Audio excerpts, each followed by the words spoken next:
Hello दोस्तों, विशिष्ट short hand channel पर आप सभी का बहुत बहुत स्वागत है। प्लीज़ चैनल को लाइक, सब्सक्राइब और शेयर करें ताकि नई नई डिक्टेशन आप सभी तक जल्दी जल्दी पहुंच सकें और जल्दी से जल्दी आप सिलेक्शन पा सकें। स्टार महोदय, माननीय सदस्य रोडियासा को लेकर ठीक ही उत्तेजित हैं। भारत सरकार पृथक हो जाने वाले शासन द्वारा अपने आप को गणराज्य घोषित करने के निर्णय को एकदम गैर कानूनी मानती है। सरकार रंगभेदी शासन के विरुद्ध विश्व समुदाय तथा अफ्रीकी राज्यों द्वारा उठाए गए प्रत्येक कदम को समर्थन देना जारी रखेगी। हमारा दृढ़ विश्वास है कि इस क्षेत्र के लिए किसी भी संविधान में एक बहुजातीय समाज में एक व्यक्ति एक वोट का सिद्धांत सुनिश्चित बनाया जाना चाहिए। हमारा यह भी अभिमत है कि ऐसी विश्वव्यापी कार्रवाई समूहित होकर की जानी चाहिए जिससे बहुसंख्यक अफ्रीकियों के शासन से पूर्व स्वाधीनता नहीं के सिद्धांत पर आधारित रोडेशिया की स्वतंत्रता की दिशा में प्रभावी कदम उठाए जा सकें। हमारे सामने आज मूल विषय है कि हम किस प्रकार के समाज का निर्माण करना चाहते हैं। प्रश्न सिर्फ यह नहीं है कि प्रति व्यक्ति राष्ट्रीय आय कितनी बढ़ती है, बल्कि यह है कि एक भारतवासी दूसरे के साथ कैसा रिश्ता बनाए रखेगा। क्या वह अपने सभी देशवासियों को समान समझेगा? क्या वह यह विश्वास बन पाएगा कि कुछ लोगों को अन्य लोगों से अधिक अधिकार मिले हुए हैं? अगर मतभेद हैं तो किसी भी समाज में हो ही सकते हैं, तो उन्हें कैसे दूर किया जाएगा?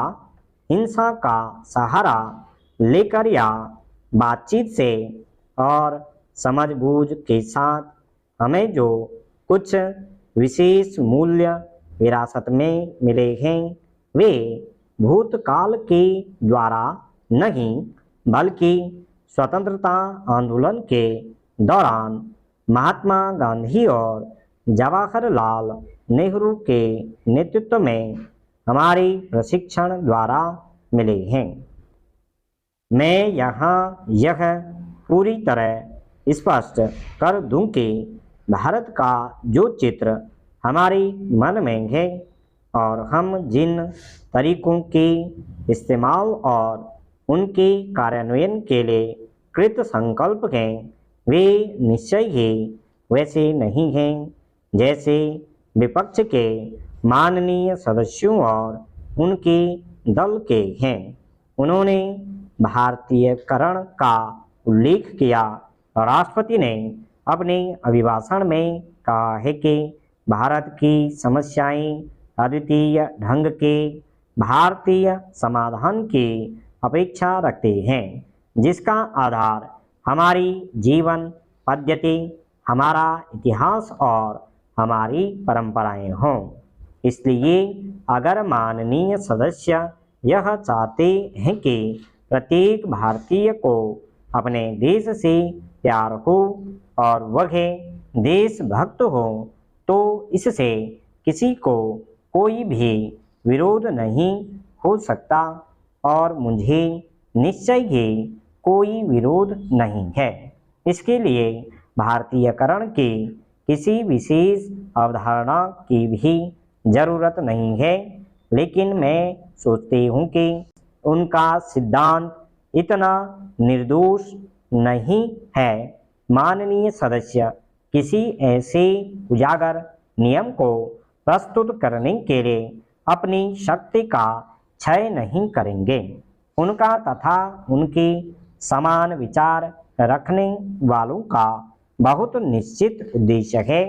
स्पष्ट है कि उन्होंने यह फैसला स्वयं करने का बीड़ा उठाया है कि कौन भारतीय है और कौन नहीं। यह मेरी समझ से बहुत ही घातक स्थिति है जब कभी भी कोई समूह स्वयं यह निर्णय करने का निश्चय करता है कि कौन भारतीय है कौन नहीं, तो गड़बड़ी अवश्य ही पैदा होती है। महोदय, माननीय सदस्य ने यहाँ जो कुछ कहा और उनके अन्य सहयोगियों ने अन्यत्र जो कुछ कहा है उस पर मैंने गहराई से विचार किया है। मैं समझती हूँ कि अब समय आ गया है कि इन सब का डटकर जवाब दिया जाए।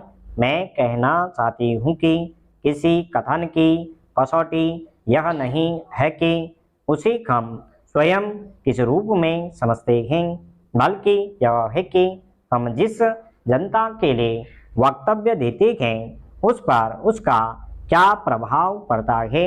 मेरे विचार से भारत माता का प्रत्येक शिशु एक अच्छा भारतीय है।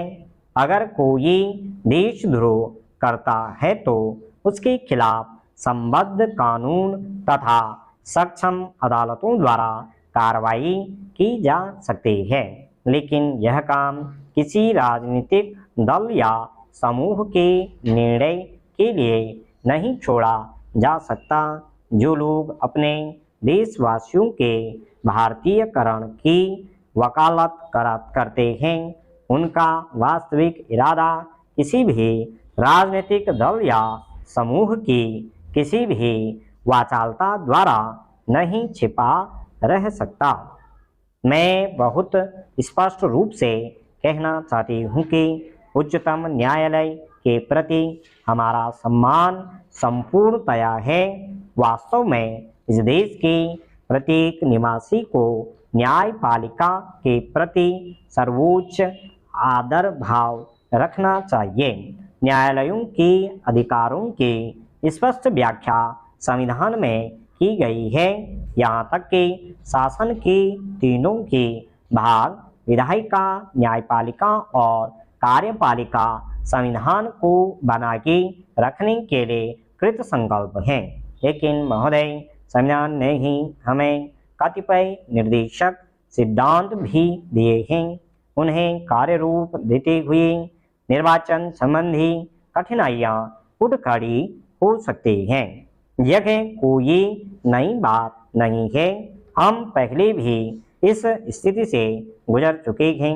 भूमि सुधार आदि विषयों से संबद्ध हमारे अनेक विधेयकों को प्रतिकूलताओं का सामना करना पड़ा है और उज्जैन में मैंने इसी बात की चर्चा केवल एक छोटी सी वाक्य से की थी।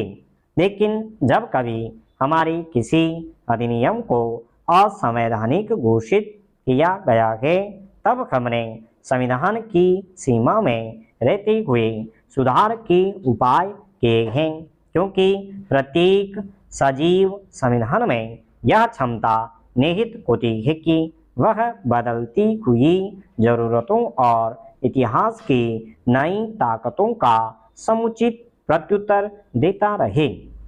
जैसा कि मैंने अपने भाषण के आरंभ में कहा, अब पूरे विश्व में और हमारे अपने देश में परिवर्तन की गति पहले से कहीं ज़्यादा तेज है। यह एक ऐसी बात है जिस पर हमारा कोई नियंत्रण नहीं है।